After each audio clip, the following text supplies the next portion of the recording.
Ça va, Youb? Alhamdulillah, wassalatu wassalamu ala rasulillah, wa ala alihi wa sahbihi wa man walahu amma ba'd.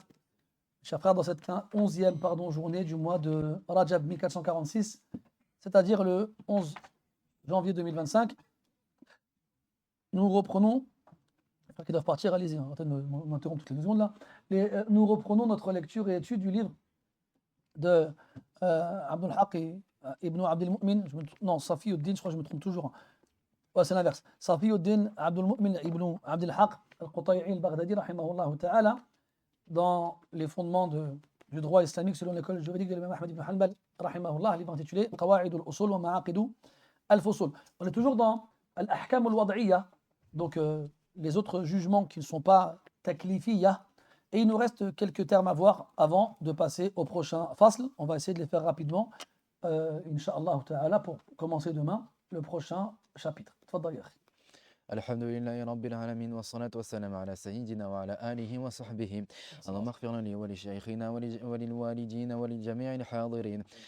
Qala al-musannif rahimahullah الثالث المنعقد وأصله الالتفاف واصطلاحا إما ارتباط بين القولين مخصوصين كالإيجاب والقبول أو اللزوم كانعقاد الصلاة والنظر بالدخول وأصل اللزوم الثبوت واللازم ما يمتنع على أحد المتعاقدين فسخه بمفرده والجائز ما لا يمتنع والحسن ما لفاعله أن يفعله والقبيح ما ليس له الرابع العزيمة والرخصة وأصل العزيمة القصد المؤكد ورخصة السهولة واصطلاحا العزيمة الحكم الثابت من غير مخالفة دليل شرعي والرخصة إباحة المحظور مع قيام سبب الحظر وقيل ما ثبت على خلاف دليل شرعي لمعارض راجح كتيمم المريض لمرضه وأكل الميتة للمضطر لقيام سبب الحظر لوجود الماء وخبث المحل بفتح الظاء ده أحسن. لقيام سبب الحظر لقيام سبب الحظر لوجود الماء وخبث المحل والعرايا من صور المزابنة. حسبك بارك الله فيك. Je pensais qu'on avait fait le munaqid اللازم, on n'avait pas fait. Non? طيب. قال رحمه الله الثالث المنعقد. Donc troisième type, pas troisième jugement, parce qu'on avait beaucoup plus que 3 jusqu'à présent. Al-mun'aqid. Al-mun'aqid, il a dit wa asluhu al-lughawi al-iltifaf. Al-iltifaf, c'est quelque chose qui va entourer quelque chose. Iltaffa, on dit iltaffa hawlahu. Entourer. Et laffa, dire tourner, entourer. Donc on a le principe d'entourer de forme cyclique, d'être autour de quelqu'un en ronde. Al-mun'aqid. Et ça vient de l'aqd, ou bien al-uqdah, ou al-uqad, c'est le nœud, et le nœud aussi, il tourne sur lui-même, il a une forme cyclique, ou sphérique plutôt. Et d'ailleurs, on dit in aqada al-hablu ba'duhu ala ba'd. Voilà, la corde, on prend plusieurs parties qu'on va enrouler les unes sur le tressé, comme on dit en français, c'est ça, c'est bien, tressé, pour donner une corde plus solide. اصطلاحا il a dit إما ارتباط بين قولين مخصوصين كالإيجاب والقبول أو اللزوم كانعقاد الصلاة والنذر بالدخول.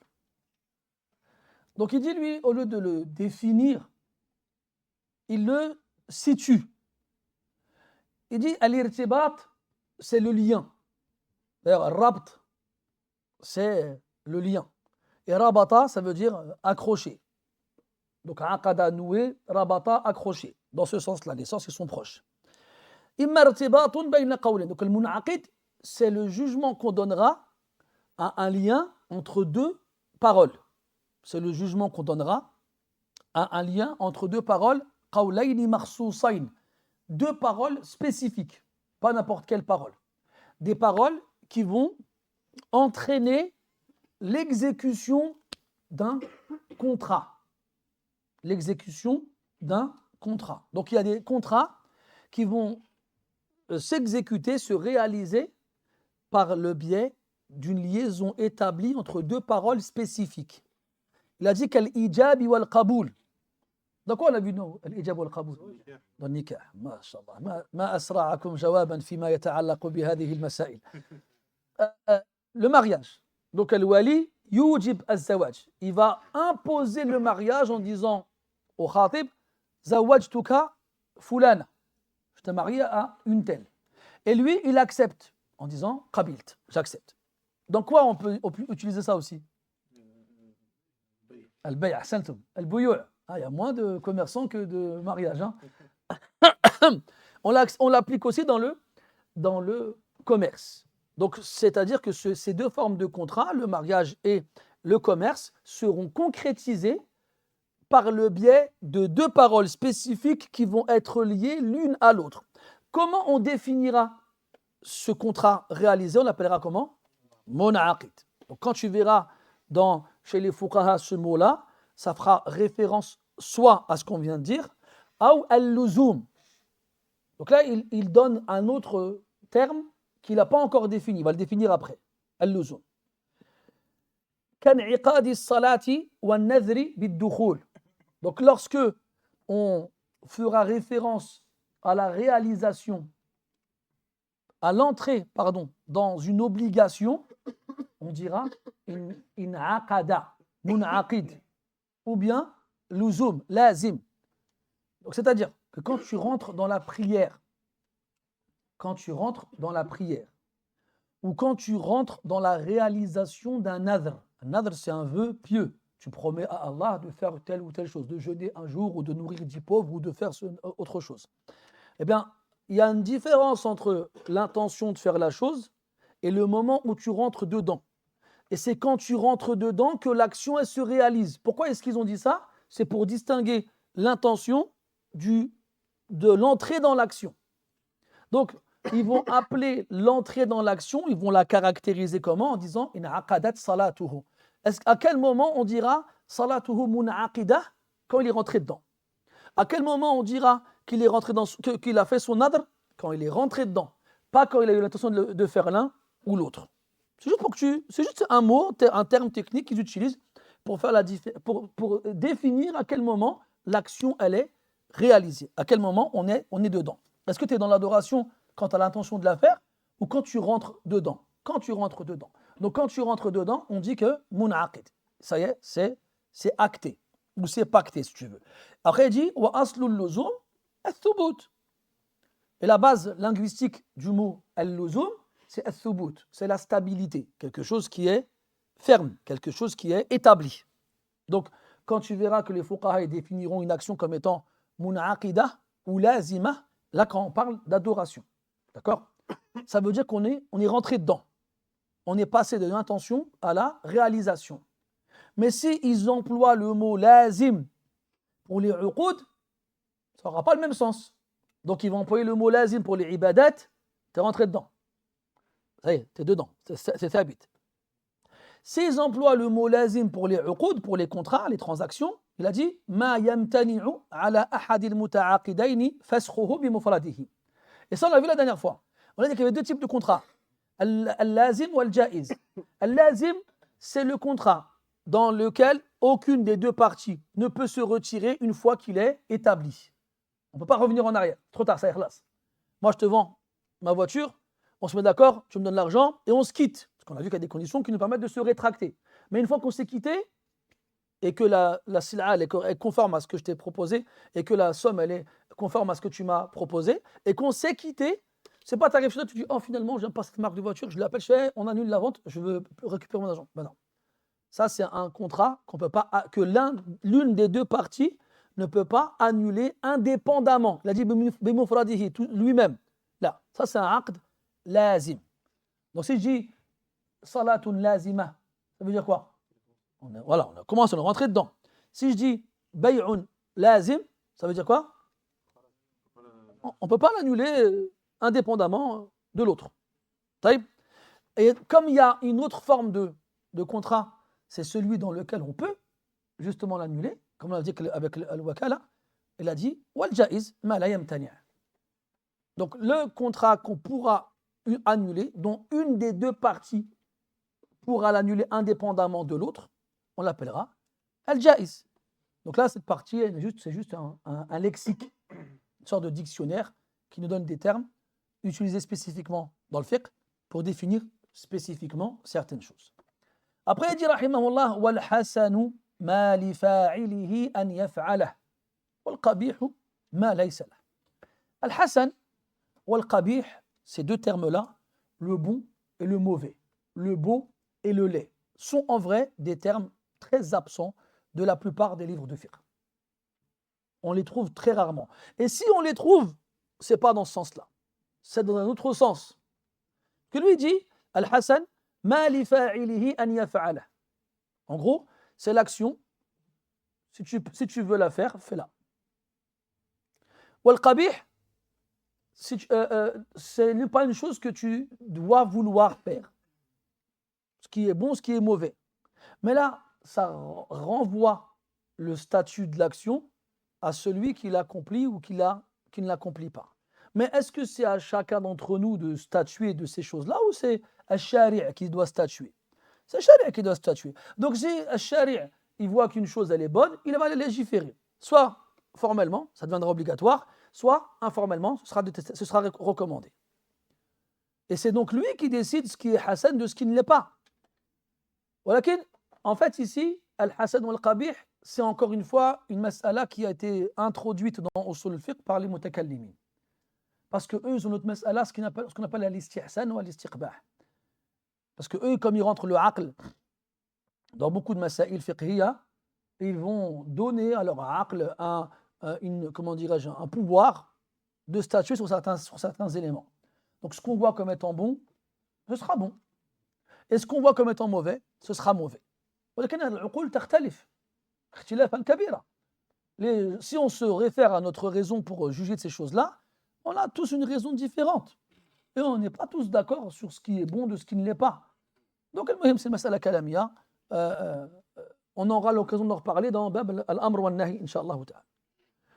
Après, l'auteur dit, al-Rabi', pour finir, al-Azimatu wa al-Rukhsah. Donc là, je me suis creusé la tête pour trouver un équivalent français de Azima. Je n'ai pas trouvé. On verra après l'explication. Aslul azimati al-qasdul mu'akkad.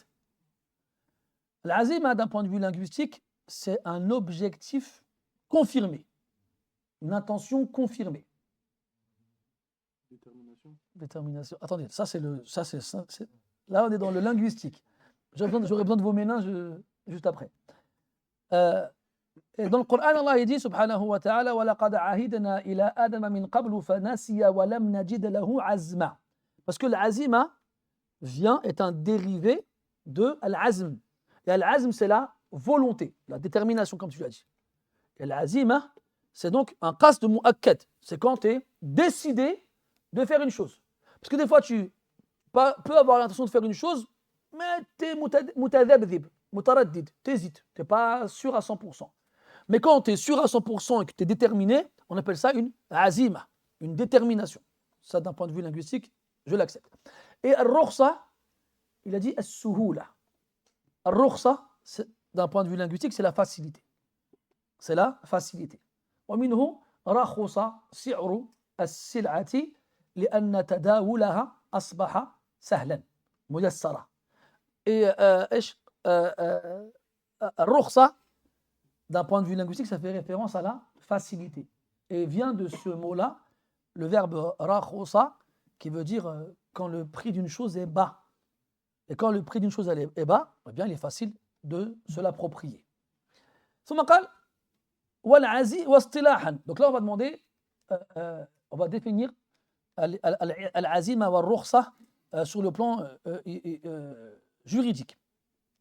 قال العزيمة الحكم الثابت من غير مخالفة دليل شرعي. العزيمة, pour faire simple, c'est tout ce qui est en accord avec son jugement initial. Tout ce qui est en accord avec son jugement initial. En gros, toute chose qui a été légiférée et statuée par le législateur et qui conserve son jugement initial, il a dit min ghayri mukhalafati dalilin shar'i, sans qu'il ne soit en opposition avec un autre dalil. Hein, pour l'instant, je définis, après j'explique. Eh bien, ce sera appelé chez les fuqaha une azima. Mathalan, siyam Ramadan, c'est wajib, c'est une azima. مثلا أداء ركعتين عند دخولك المسجد c'est مستحب c'est une عزيمة مثلا السواك للصائم بعد الزوال مكروه c'est une عزيمة وإيش وأكل لحم الكلب c'est haram tout ça c'est des عزائم c'est-à-dire que il a dit الحكم الثابت c'est le jugement de base ferme من غير مخالفة دليل شرعي sans qu'il ne s'oppose à un dalil shar'i. En gros, ce n'est pas un autre dalil qui viendra le changer, ce sera seulement, pardon, un autre dalil shar'i qui viendra le changer. Donc, quand l'action est considérée comme telle, on l'appellera azima. On l'appellera azima. Ça, c'est juste des alphas, hein. C'est juste des mots. Des fois, ne cherche pas quand c'est. Tu as l'impression que ce que tu racontes, c'est compliqué, on ne comprend rien. Non, au contraire, c'est plus simple que tu ne le penses. Là, on est en train de définir, on a juste divisé les actions en plusieurs catégories par rapport à ce qui les regroupe et ce qui les sépare. Donc, on a pris ce qui est légiféré et on a vu qu'il y a des actions qui ont un jugement qui ne changent que s'il y a autre chose qui est légiféré qui viendra le changer. Mais avant qu'il ne sera changé, on l'appellera azima. Et quand il sera changé, on l'appellera rukhsa. C'est tout. Après, il dit والرخصة إباحة المحظور مع قيام سبب الحظر. Donc là, tu dis que rukhsa, qu'on traduit en français par la permission, c'est la permission d'un interdit avec la présence de la cause de l'interdiction. C'est-à-dire que on a vu, nous, que pour une chose elle soit interdite, il y a une cause. Et que si la cause elle est présente, le jugement il est présent, il est toujours là. Mais il existe des cas où malgré la présence de la cause de l'interdiction, j'ai le droit de faire la chose interdite. Eh bien, lorsque l'action rentrera dans cette définition-là, on l'appellera rukhsa. Exemple, pour faire le jeûne de Ramadan. Le jeûne de Ramadan, c'est quoi son jugement? C'est obligatoire. Il y a des conditions. Parmi les conditions, as-sihha wa ish al-iqama, la validité physique et la résidence. Donc, le jeûne, il est obligatoire. Bon, c'est pas mon exemple parce que lui, il n'a pas d'interdiction. On va prendre l'exemple qu'il a donné lui. Il a dit manger al-mayta, manger un animal qui est mort, qui n'a pas été mudakka, qui n'a pas été sacrifié pour être pur et propre à la consommation. Une charogne. D'accord? Qu'est-ce qui fait que c'est interdit? C'est quoi la raison pour laquelle c'est interdit? Najasa, c'est l'interdit, c'est l'impureté. Est-ce que j'ai le droit de manger cette viande-là si je n'ai que ça et que je suis sur le point de mourir? Non. Pourtant, la cause de l'interdiction est toujours présente. Mais là, le fait qu'on ait levé l'interdiction, malgré la cause de l'interdiction, ça en fait une rukhsa. C'est une permission. Et après, il y a plusieurs types de permissions. Il y a la permission dans le fait de ne pas faire l'obligatoire. Il y a la permission dans le fait de faire ce qui est interdit. Donc là, on a commencé par le deuxième. Parce que l'auteur, après, il va donner l'exemple. Il dit وَقِيلَ مَا ثَبَتَ عَلَى خِلَافِ دَلِيلٍ شَرْعِيٍّ لِمُعَارِضٍ راجح كتيمم المريض لمرضه وأكل الميتة للمضطر لقيام سبب الحضر لوجود الماء وخبث المحل والعرايا من صور المزابنة. Après, il donne une autre définition, mais qui est proche de l'autre, elle est juste formulée différemment. Il a dit وقيل, يعني autre définition de الرخصة, il a dit ما ثبت على خلاف دليل شرعي. En gros, Ar-Rukhsa désignera ce qui va être accompli contrairement à la preuve légiférée. Donc, comme je viens de vous le dire, l'interdiction de manger de la viande d'animal mort, mais malgré l'interdiction, on va faire l'inverse. Mais pourquoi? Li mu'aridin rajihin. Al-mu'arid, c'est quoi? عندك بالضم ou بالفتح؟ بالضم. بالضم. نعم. ايش المعارض بمعنى العذر، لمعارض أي لعذر راجح. Pour une excuse prédominante. Qu'est-ce qui va me donner le droit de m'opposer au jugement de base? C'est une excuse. C'est quoi qui m'a permis de consommer la viande de l'animal interdit? Ben c'est ça, c'est l'excuse de préserver ma vie. Donc voilà, c'est comment on appellera ce genre d'action chez les fuqaha? Rukhsa. Après, il donne 3 exemples. Il le donne 4. Il dit, rahimahullah, katayammumil maridi li maradi. À la base, qu'est-ce qui justifie l'emploi du tayammum? L'absence d'eau. Al-marid, il a de l'eau ou pas? Il a de l'eau. Et pourtant, il a le droit au tayammum. Pour une excuse prépondérante, dominante, c'est la maladie. Donc, on n'a pas le droit d'utiliser tayammum quand il y a de l'eau, sauf si on est malade. Si on est malade et qu'on sait qu'utiliser l'eau va augmenter la maladie ou va la faire perdurer dans le temps. Donc là, j'aurai le droit au tayammum. Deuxième exemple, c'est celui qu'on a donné tout à l'heure.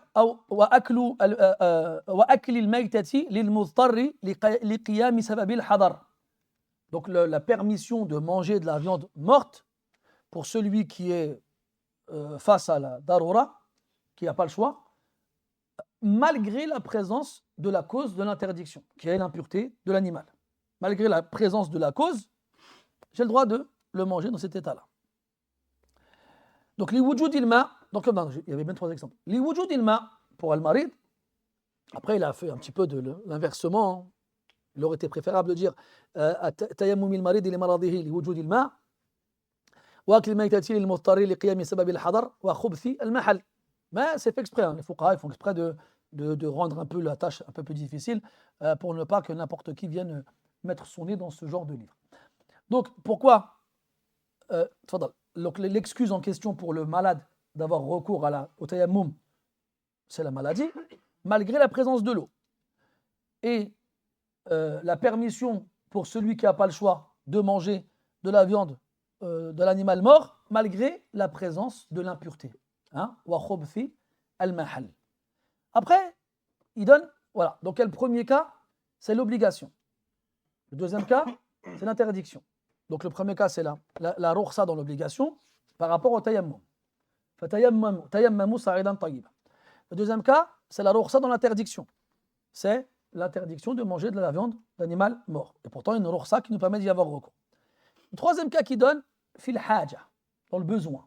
S'il y a un besoin, alors on nous permettra de faire ce qui est interdit à la base. D'accord? Il dit wal araya min suwari al muzabana. Donc ça, je ne sais pas si vous vous souvenez, on l'avait vu dans Kitab al-Buyu'. C'est un cas particulier où on va échanger, on va acheter des dattes fraîches contre des dattes sèches. Et quand ils ont posé la question, les rotab, elles sont encore dans l'arbre. Les dattes sèches, elles ont été cueillies. Et quand ils ont posé la question au prophète sallallahu alayhi wa sallam, ils ont, est-ce qu'on peut faire ça? Il a dit, mais est-ce que les dattes fraîches, quand elles sèchent, elles rétrécissent? Ils ont dit oui. Il a dit non. Dans ces cas-là, vous n'avez pas le droit. Pourquoi? Parce que si on estime que j'ai, par exemple, 500 kg de dattes sèches et qu'en face, j'ai 500 kg de dattes fraîches, quand elles vont sécher, elles vont rétrécir et donc elles vont perdre en poids et donc l'échange ne sera pas équitable. Parce que à Tomour, on a vu que c'était l'asnaf ribawiya. Mais il existe un cas où c'est toléré. C'est ce qu'on appelle al-khars. Al-khars, c'est quand on estime de visu, en voyant les dattes en train de devenir mûres, mais encore dans l'arbre. D'accord? Donc al-khars, c'est une estimation visuelle. Ça, c'est les pros des dattes qui savent faire ça. Donc ils regardent comme ça, il dit là, il y a à peu près, je sais pas moi, 20 kilos. Qu'est-ce que tu en penses? Pas toi. C'est plus Mourad. On appelle ça le khars bis sad. Et on en avait parlé, on en reparlera après, Inch'Allah. Ce qu'il faut retenir ici, c'est qu'à la base, on n'a pas le droit d'estimer comme ça sans avoir pesé. Pourquoi? Al-gharar, c'est ce que tu as dit, al-gharar, al-jahala. On ne sait pas en fait. Moi, je peux estimer qu'il y a 30 kilos. Ça se trouve, on a 20. Ça se trouve, on a 25. Donc, je n'ai pas le droit d'estimer comme ça visuellement. Et aussi parce que les dates fraîches, elles vont diminuer.